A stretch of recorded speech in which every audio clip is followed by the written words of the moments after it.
If you're dealing with a tough stain and feel like you've tried everything to remove it but still haven't had any luck, the issue is likely that you've been using various spot removal methods when what you really need is a stain removal method. Yes, there's a difference between a spot and a stain. A spot is something that can be cleaned out of your carpet, while a stain occurs when an unwanted dye or pigment becomes bonded to the carpet fibers. Once this happens, spot removal methods won't be able to dislodge these pigments from the carpet.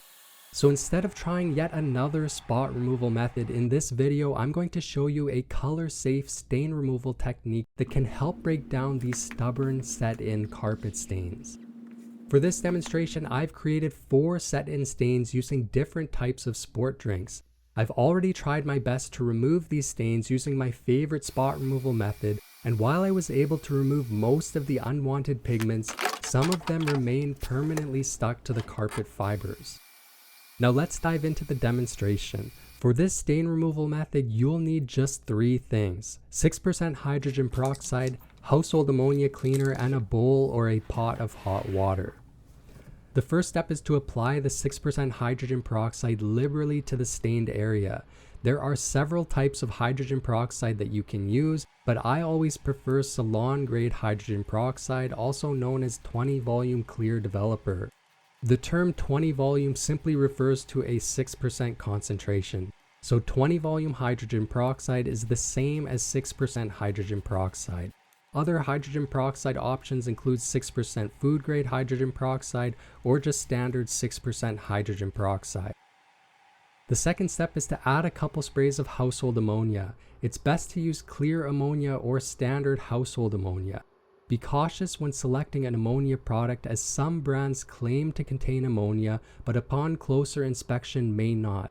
I've included links to reliable ammonia products in the video description, but before purchasing, always check the reviews to ensure the product actually contains ammonia. A good rule of thumb: if it smells good, it's not ammonia. This method won't work without ammonia, so it's essential to make sure that you're using the real deal. Next step is to cover the stained area with a container of hot water. The water should be no hotter than 70 degrees Celsius or 158 degrees Fahrenheit. If you don't have a thermometer, you can easily reach this temperature by mixing equal parts lukewarm water and boiling water. In this demonstration, I'm using a clear glass container so you can see the stains gradually disappear. However, if you're doing this at home, it's best to cover the container with a lid to help retain the heat for longer. If you're using a metal pot, make sure to not place it directly on the carpet. To prevent direct contact with hydrogen peroxide and ammonia, cover the stains with a piece of plastic wrap before setting the pot on top. Now all you need to do is wait. Over the course of an hour or 2, the stains should begin to disappear. If the stain isn't fully gone after an hour, simply reheat the water to 70 degrees Celsius and give it a little more time. While the stains are breaking down, I want to go over a couple frequently asked questions. Question number 1, can I use water that is hotter than 70 degrees Celsius? The answer is no. Hotter water is not better in this case. Exceeding this temperature could damage the carpet fibers or backing, so always stick to the recommended temperature. Second question, how much ammonia do I need to use? While ammonia is essential for this method to work, you don't need to use much. Ammonia doesn't directly contribute to removing the stain, but it helps increase the pH, which activates the hydrogen peroxide. I recommend using 1 spray of ammonia for every 4 sprays of hydrogen peroxide. Third question, is this method safe to use on colored carpets, or will it cause bleaching or discoloration? So hydrogen peroxide is commonly used by professional carpet cleaners and doesn't have a high enough oxidation potential to break down synthetic dyes used in carpets. This method will effectively break down organic pigments from food, drinks, urine, etc., but it won't affect the synthetic dyes used to color your carpet. That said, whenever you try a new spot or stain removal method, always test it in an inconspicuous area first to ensure it's compatible with your carpet. I usually test in the corner of a closet or underneath a piece of furniture. Fourth question, ammonia has a very strong odor. Does the smell go away after using this method? yes, the smell will go away. Ammonia evaporates very quickly, and once it has evaporated and the gases dissipate, the odor will completely disappear.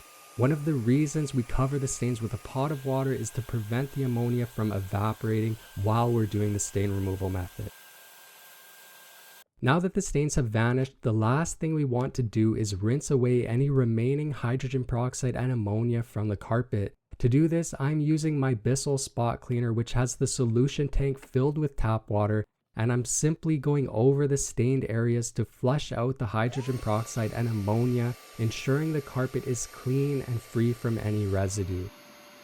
Now what I just showed you is my all-purpose carpet stain removal method, and it works great for removing most set-in carpet stains. But before you use this stain removal method, it's important to remember that a spot removal method should always be used first.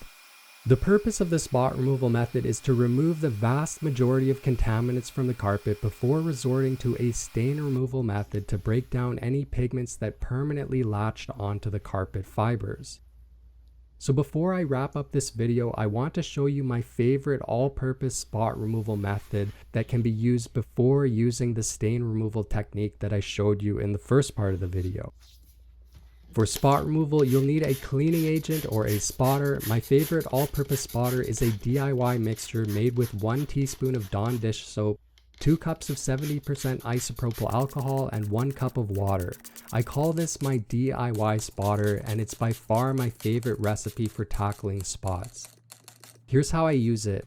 First, I spray the spotter over the stained areas. If I'm dealing with a particularly stubborn stain, I like to agitate the spotter with a soft drill brush to help loosen the unwanted pigments from the carpet fibers. Next, I use my Bissell spot cleaner with the solution tank filled with just tap water. Then I use it to extract and flush the DIY spotter along with the contaminants out of the carpet. When using these bot cleaning machines, I always apply the spotter with a spray bottle first, then rinse and flush the area with water to remove any spotter residue from the carpet. Repeat the spot removal process a few times or until you notice progress has stalled. This ensures that you've removed as much of the contaminants and unwanted pigments as possible before moving on to a stain removal method. To quickly summarize, this video covered 2 key methods, spot removal and stain removal.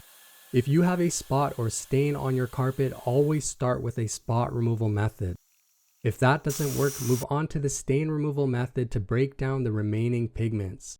By following these 2 steps, you can remove nearly any spot or stain from your carpet and soon will be cleaning like a pro.